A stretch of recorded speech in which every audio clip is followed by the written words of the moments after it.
islaamummaa kan fudhate warra Itoophiyaati. Lama faarratti ganaa utuu Madiinaa keessan seenee islaamummaan otoo biyya Gibxii fi biyya garaa garaa keessan dhaqeen Makkaatti aanee Habashaadhaan nuudha kan islaamummaa fudhate. Isinii galee kanaafuu Yesuus Kiristoos karaadha ta'uunsaa warra Israa'elootaa fi isinimmoo warra Israa'elootaa miti. Kanaafuu immoo Waaqayyo isa dhugaa tokkicha inni jedhe sana Allah sanatti amanaa.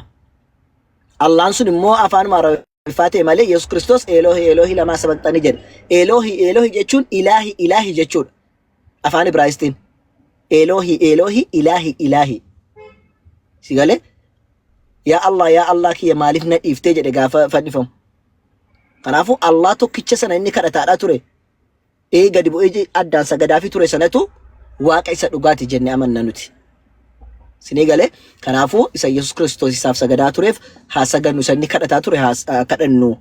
Yesuus Kiristoos akkuma nama kamiyyuu namaaf ergameera. Fakkeenyaaf Nabi Muhammad sallallahu alaihi wasallam karaa isaanii malee jannata galuu hin dandeenye.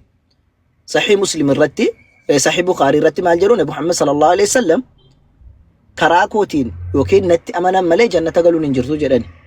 Namni natti amane jannata galaadhaan namni natti amanuu baate immoo abidda seenaa jedhani. Namni natti amane gaafa jedhan Waaqayyo jedha natti amanaa jechuudha kan Nabi Muhammad. Akkas jechuu miti akka Yesuus Kiristoos anatti amanaa Waaqatti amanaa akka jedhan anatti amanaa jedhan Nabi Muhammad. Anatti amanaa jechuun isaanii Waaqa jechuu isaanii miti. Anatti amanaa jechuun isaanii ani ergamaadha ergaa sirrii isinii fidee dhufe. Yoo natti amantan waan hin jedhe onarraa fudhattan nabiyyummaa koo fudhattan jannata galtu jechuu isaaniiti.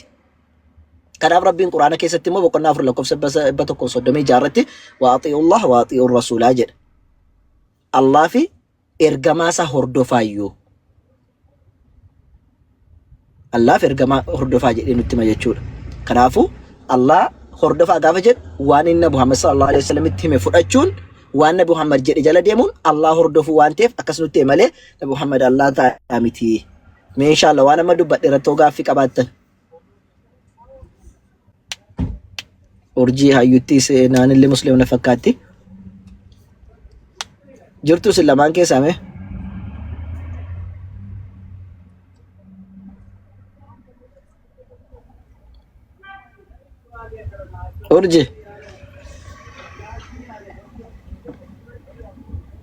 Urji khair inshallah.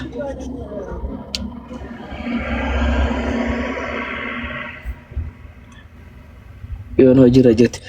Fariya yookiin admininu kenni ijoollee abzalaa arraba baay'attu miyuutii godhi. Anuun danda'a fakkaata miyuutii gochuu godheera dhiise. Blookiin godhinaa miyuutii taa'ee dhaggeeffatu. Miyuutii godheera anu. Teessee dhaggeeffata jaallattee osoo hin taane namni arraba baay'atu. Arraba miti gaaffii gaafadhaa jecha arrabaan barbaade kottaa gaafadhaa. Malee arrabaan barbaadnu. Nun arrabsiinaa isin hin arrabsinu. Nu barsiisaa isin barsiisna. Dhugaa jiru nutti agarsiisaa dhugaa jiru isin itti agarsiisna. Kanuma dubbiin lafa jiru. Isin arrabsee maal naa gootu? Urjii. Xanaxanaa jiru fakkaata waayis xanaxanaa jiru sammatti mee qoy. Suuta galchaa jiru jaraan jaljaree laata? Urjii ishee kanan dubbisaa Ishee haaraa moo intala amboo moo? baate. Jirti ammoon tokko na urjii amboo jechuudha. Qashti nagaa kee. Eenyu bubbuusaaniira. Isheen haasofturraa darbataa jirtu jiru. Namarraa moo ditara sassaabda qaama namni darbate. Maal nama baay'ee bubbuusaa. Irraa monitira sassaabii. Darbatina naman darbatina. Kiristaanni gaaffii qabaattoo jiraattan kottaa warra sir jirtanis waan isiniin galle gaafadhaa.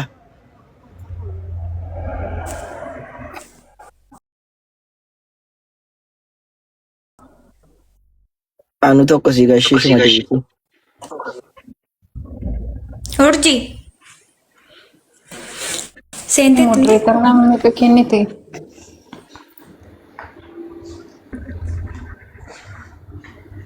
Gaaffii qaba kan jettu kiristaanota musliimotaati egaa. Ishee urjii fayyaa keeti?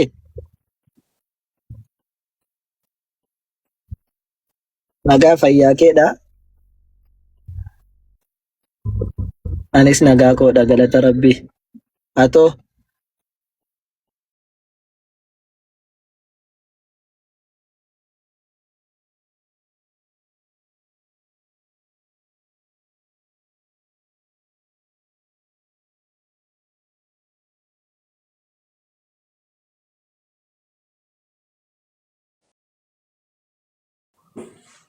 Ortoodha. Oo. Fariyaanis ortoodhuma turte mitiire. Waaqayyo kee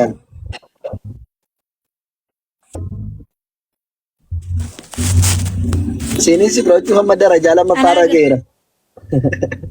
Eessa jirti? Ani Argaa jira maazarii mana kee. keessanitti boorota. Taap taap godhaa Jookoo. Itti mul'ataan jiru taap taap godhaa mana. Maal jette Urjee?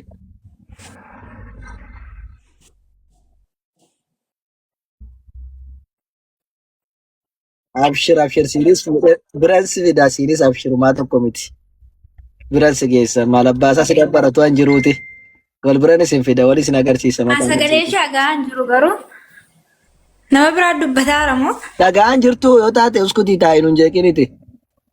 Na dhagaar taanaan Hin dhagaa. badhirichaa dubbatta. Manuma keetti si adama. Ayyee Urjee Wayyee. dhugaa rabbii yoo rabbi jedhe istii waan tokko tokko haasofneetu.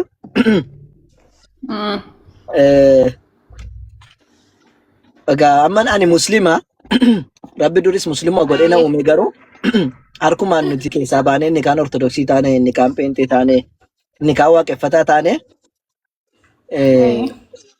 mee amma nuti gaafa dhalannu muslima taane dhalan namni kan muslima ta'e yaalannaanna warra ortodoksii immoo maal jedhu beektaa?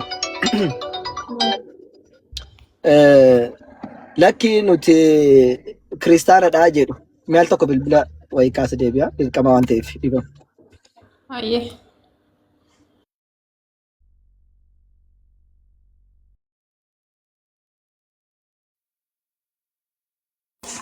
Urjii.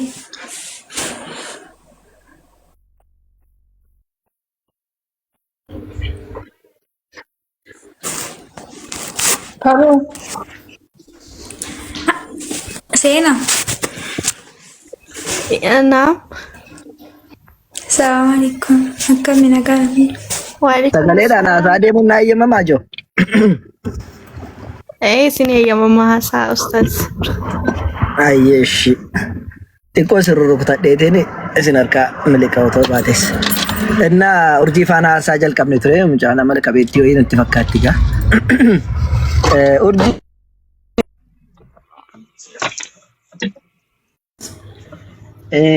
maal jechuudhaan barbaade macaafa tokko irraan dubbise ture macaafa Eksimiyaarus jedhamu tokkotu jira. Wayyee. Yoo barbaadde booddee takka dheessi garsiisa macaafa warra hortooti hortoodhaan jennaan. Maal jedhaa dubartiin tokko dhalattee bultii 80tti cuuphamti. Dhiirri tokko immoo bultii 40tti cuuphama. Dubartiin sun yookiin dhiirri sun otoo cuuphamii yoo du'anii kiristaana hin jedhamanii jedha. Maal jechuu barbaadeetu? Mee maal jedhamu reegga kiristaana hin jedhamne? Ati abbaan isaanii kiristaana. Dhalatan garuu utuu dhumeen isaanii hin gahiin du'ani. Mee maal jedhamu jarri kun? Ijoolleen xiqqoo kun maaliif muslima miti jedhuun? Ijoolleen xiqqoo duutes immoo akkuma beektu immoo beekta kiristaanii keessatti hin awwaalamani. Alatti malee.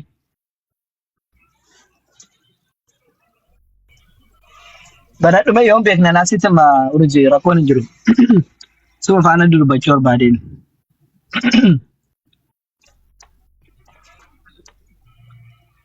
Urjii. Sagaleen kun jira miti garuu. Abshir akkasuma sagaleen dhaggeessisa rakkoo hin qabu sitti hima. Sababni isaa maal akka ta'e beektaa? Namni Quraana keessatti boqonnaa 30 lakkoofsa 30 irratti maal jedhaa? Namni hundumtuu muslima ta'ee dhalataa jedha. Nabi Muhammad sallallahu alaihi wasallam hadiisa isaanii keessatti namni hundumtuu muslima ta'anii dhalatu jedhan. Kanaaf namni muslima ta'ee dhalata gaafa jedhanii egaa ijoolleen dhalatte warra ortodoksii sunii yoo duute jette muslimadha jechuudha. Maaliif jennaan kiristinnaan kaan egaa. Kiristinnaan kaan. Utuu kiristinnaa kaan jiraatan kiristaana jedhamu. Kiristinnaa jechuun cuuphaa akka godhan booda kiristinnaa koo kiristinnaa jechuun abbaa kiristinnaa kennan beektu gaa yeroo si garrazan fa'aa abbaa kiristinnaa jedhama achumaan beektamti girrizaatii yeroo godhan agna qaba afaan oromoo agna qabaa jedhu. Abbaan Ayyee. wanti kan koonyu ture hawaasa eenyu goorgisidha hawaasa intinaa walde goorgis ture kan kun irraan fadhe bimmiin natti nu dandeessi fariyaa maqaa isaan irraan fadhe. Innaa kiristinaan kaane kiristaana hin godhamne kanaafidha. Kiristaana waan hin godhamnii fi yoo du'anii jedhan ijoolleen kun muslimadha. Kanaaf jechadha beeta kiristaanitti hin awwaalanii. Dirqamayyuu yeroo namni dhalatu musliimadha namni kamuu. Garuu erga dhalateen booda amantii fedhetti deemuun ortodoksii yoo ta'e cuubbameetu ortodoksii jedhame malee namni kamiyyuu yeroo dhalatu amantii hin qabu. Muslima ta'e dhalata.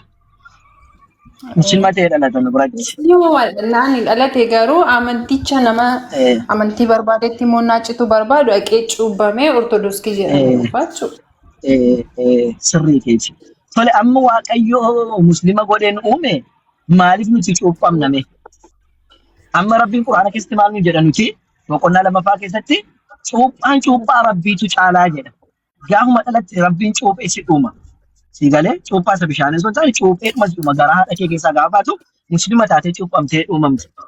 Maaliif waan Waaqayyo akkasiin nu uume nuti maaliif jijjiirra cuuphaadhaan amantii? Kun gaaffii namatti hin ta'u sichiin kuufa sana taane akkuma gaaffii isin dhiyeessee darbaa isin of gaafachu.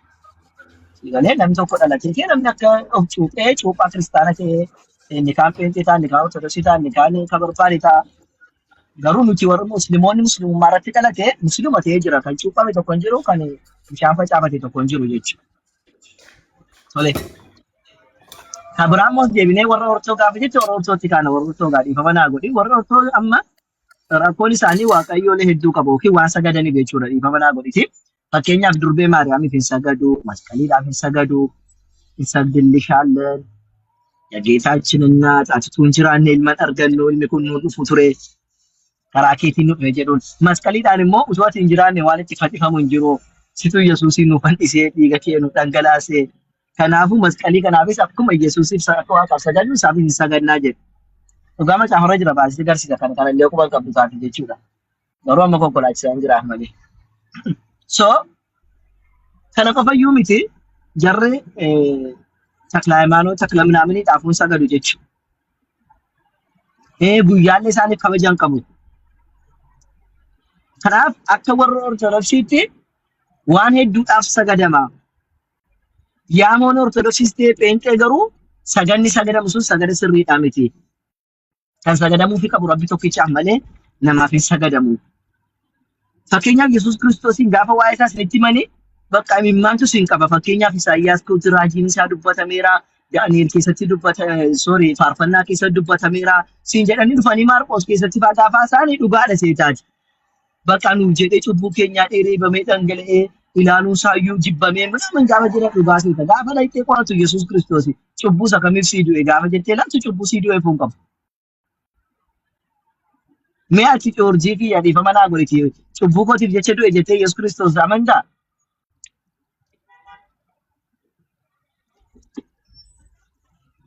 Mee cubbuu maali ati hojjennaa cubbuu keetiif sii du'e mee Yesuus?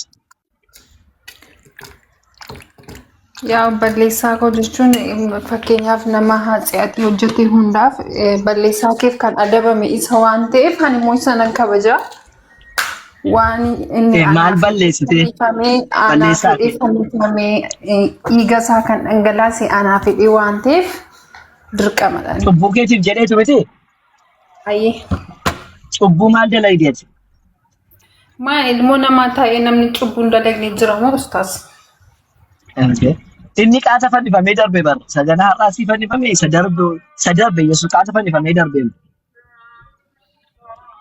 Inni cubbuu ilma namaatiif fannifame gaafa jedhu cubbuu isaati ganaa hojjette osoo hin taane warra hojjetee darbeefidha. Cubbuu isaati irra hojjettee fannifame taanaan immoo kun feerii miti. Fakkeenyaaf namni wayii dhaqee dhugee machaa'ee lafa gangalatee dhaqee nama ajjeesee dhaqee sagaagalee maal jedhee kee Yesuus Kiristoos cubbuu kootiif na ajjeefameera hin jedha eebbaalu. Sigalee garuu Yesuus Kiristoos cubbuu keenya ajjeefameera kan jedhan maalinni cubbuu addaam hojjeteedha akka macaafni kiristaanii jettutti. Cubbuu addaam hojjeteefi du'e kanaafuu nuuf du'eera jedhama. Cubbuu addaam isa kami maal godhe? Addaamoota muka nyaatiin jennaan nyaate. muka inni nyaatetti waaqayyo addunyaa guutuu adaba maal goone kun waaqayyo haqaati kan nyaate addaame inde obboleettiin kun Farihaani kootu taa'e mana kanaan bahee jennaan titteessu jiru iddoo jirtu kanaa baddee dhufanii anaan naa adabu maalan balleesse narra darbanii haqanii maatii koo biyyatti adabu maal goone dhimma ishee fi baatee deemte sii galee Ayyee gaaffii tokko isin gaafadhoon immoo gaafadhu haadha koo waan barbaadde. siin jalqaba ortodoksii dhamte Atuun beektaa waan faamilii keessanis nan beeka hunda keessan nan beeka faruuris dhiyoo kana fudhattani kanaafiyyuu naasiin ortodoksii turtan maalidha jettanis jalatti sagadaa waaqeffachaa turtan. barri suni bara dukkanaa ture waaqayyo nuuf haa dhiisu ammallee bara utuu hin beekin itti sagadaa turredha. Beekaa tokko. Yalla turki. Yalla. Yalla. Bara sanatti utuu hin beekin kan nuti waaqeffataa turre.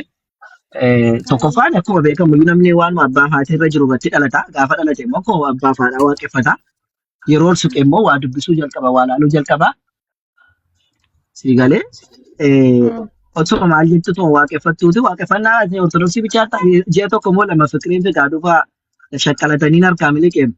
Fiqireen Fiqaaduu fi Indaaluu beektaa warra raajoo fi jettu raajee amma Indaaluu illee ofii biyya keessatti. Beektaa Indaaluu? Kallamtu kalaas. Kalaas kallamtu. Raajii Indaaluu fa'aa biyya tokko fayyadamaa jechuudha. Ati muruu urjiifaan? Siniini warri as jala jiran yookiin immoo warroonni isin hordofan amantaa keessan ta'anii siniin isin kabajannuuni hin kabajna paastarii keenya Indaaluu jechuudha. Maal jenne re'ani maalan jedhe? Hin barbaachisu kaa hin beektaa ishee raajii ofiin jedhalleetiin jedhamu. Kama raajii ofiin maa isattuu meera baraan isaanii koo si caalan itti dhiyaa si caalan jaallataanan waa'ee Indaaluu ati sarara deemtee dubbachuu hin dandeessu. Sirriitti firummaa qabnallee sirriitti jaalladhaan illee meebis illee dinqata fira ta'uu danda'an intala caalaa intini yoo taate fira ta'uu dandeessu sunis ijoollee jigaa yoo taatan akkasuma fakkaataa mimi. Kanaafuu Indaaluu atuun beektaa anis firummaa irraa qaba firummaa walirraa qabna jechuudha ati isanis yoo akkas taate. Garuu yuustaas barumsi keessanii waan tokko obsi kaadha kiyya. Bifa waa Indaaluu si hubachiisa Indaaluu sirriitti jaalladhaan yeroon biyya dhaqu yeroon hunda waliin haasa'allee yeroon hunda wal argallee. Si galee garuu raajii ofiin jedhe jechuun immoo dhugaadha raajiin ofiin jedha.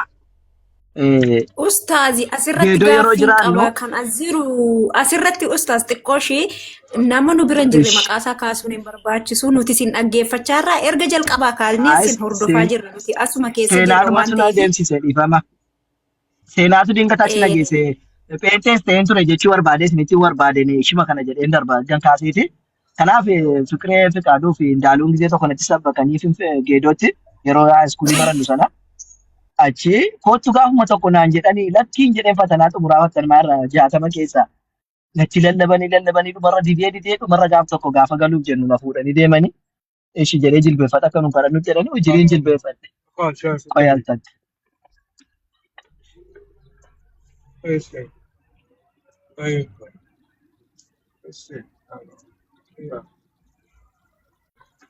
እና jilbeeffadhuudhaan jennaan sonne dhee wajjiniin jilbeeffadhe achi raajii wayii naasaa eenyumaan jedha laatan jedhaan jilbeeffadhe addaanis lafa keessan jira achi beetaniin eenyuun jechaa ture namaa ምናምን jedhee bakka irra waa'ee kee dubbataa ture malee naan jedhe waa'ee koomoo amma rakkin nama jedhu kun hundumtu na qaqqabaare agaliif ilaali naan jedhanii shedeen ji'a lama suuqii wayii nagada achi keessa taa'een halkan reediyoo Jarmanii jira yeroo sana kan waa'ee Pheenxee lallabdoo kana wanti hin babal'anne ta'ee Yesuus jedhee halkan jilbeeffataa karachaa achi laslaasaa koo tokko hateen abu waladii koo tokko hateen halkan sanaan sagaliin halkan kee abu waladii koo nyaachaa laslaasaa miriindaa koo tokko dhugaa suuqii keessaa taa'ee reediyoo Jarmanii dhaggeeffadha.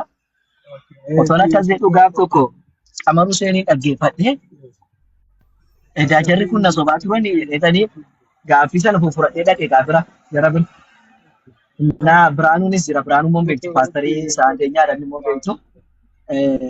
Fiqaaduuf Fiqiree fi Indaaluun akka isa bira nageessanii bakka iddoo akkasii kennaa fi gaaffii ni gaafatu jedha dhaabbatee immoo hin banu yeroo banan isaan gaafadhe miti.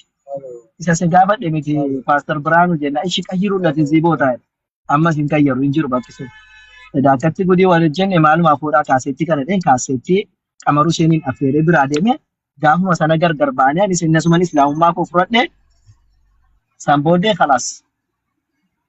Akkasitti kunoo yeroo sana tuun beekii waa meeqayyuu fadhannee turre kan ortodoksii bichaa miti qeensummaa seennee turre garuu erga si eeggaa hubanne immoo keessaa baane erga nu badhe maalan eegaa dhugaatti deemu wayya isin jechuu barbaade seenaa kiyya situ na gaafa miti eenyu urjii kana gaafatti.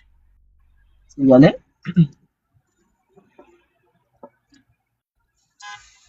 Urjii amma sigalee. Ishaaratu. Ayinaa Gaaffii biraa qabdaa? Dakkii gaaffii ammaaf hin qabu. Yeroodhaa booddee muutti yaanna.